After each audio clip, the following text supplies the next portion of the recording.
Lois, at one time your father was called Arthur Stanley Jefferson, and later on he became one of the most famous comedians in the world, Stan Laurel, and he worked together with a man we all see on the photographs as well, Oliver Hardy. When did you get aware that he was such an important comedian? Was that already when you were very young? I think it was before I had started school, because I spent a lot of time at the Hal Roach Studios on the set. At the same time they were making the Our Gang films, and I used to run away from the sets of Laurel and Hardy to go see what was happening over with the kids. And I realized that all the fuss and the preparation of doing a scene and so forth, that my father was somebody. Except that, in a way, I felt he had a job. He went to work every morning. He came home at night, just like any of the other children's fathers. Did you realize they were so immense popular throughout the world, or was that a local thing for you? Well, I think they were more popular. It seemed to me that they were more popular in the foreign countries, really, than they were in this area. That's the way it seemed to me, anyway.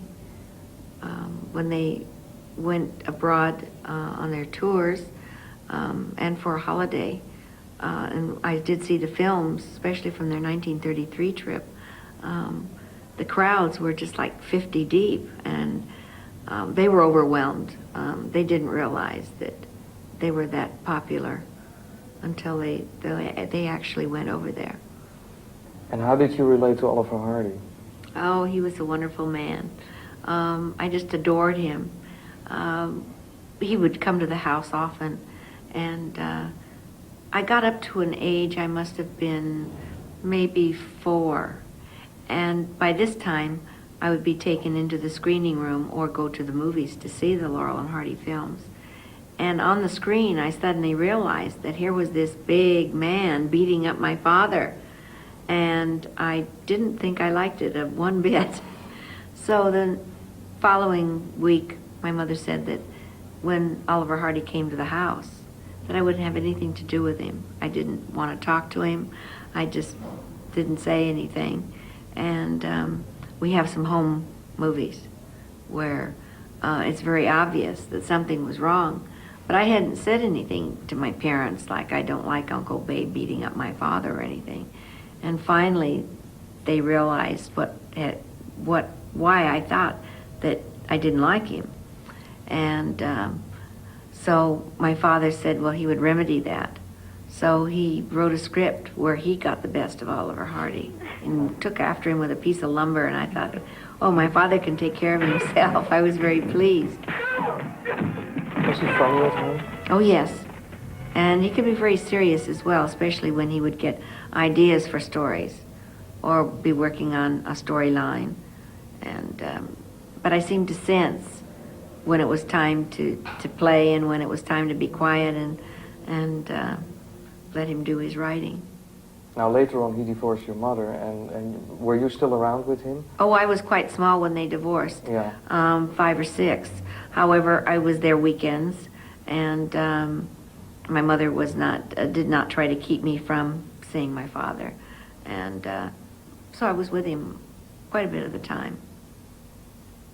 Before your father died, he already enjoyed the revival of the Laurel and Hardy films, right? I think Oliver Hardy sort of missed it in 556. But yes, your father... it wasn't on television as much. Yeah. My father was very unhappy with a lot of the television programming for the Laurel and Hardy films because, number one, they cut them to a time slot and cut them very badly, where they would lose what he had worked so hard to build up to a certain gag. And a lot of times there was a baseball game on, and it was rained out. They'd throw on a Laurel and Hardy, and it might come on in the middle of a film, and he was not happy with that.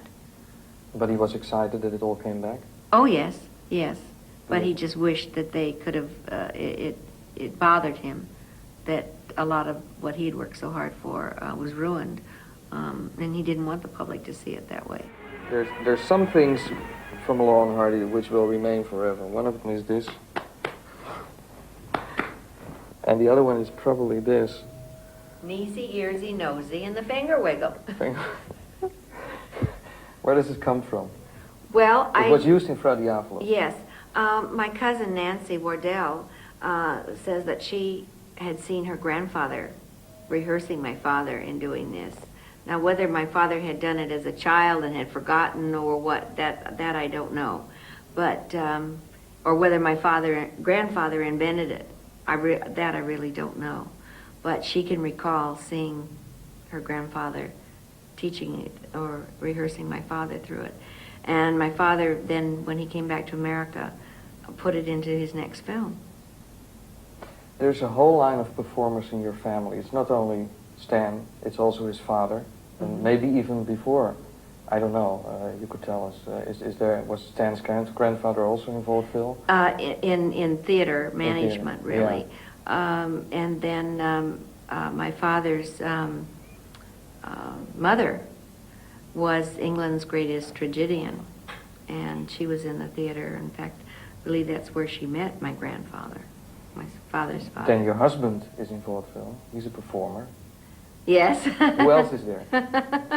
Well, we have one coming up, right. Sam Cooke. Sam Cooke? Who looks just like my father did at the age that he is now, 13. My middle grandson, Patrick, resembles my father at an earlier age, 3, 4, in there.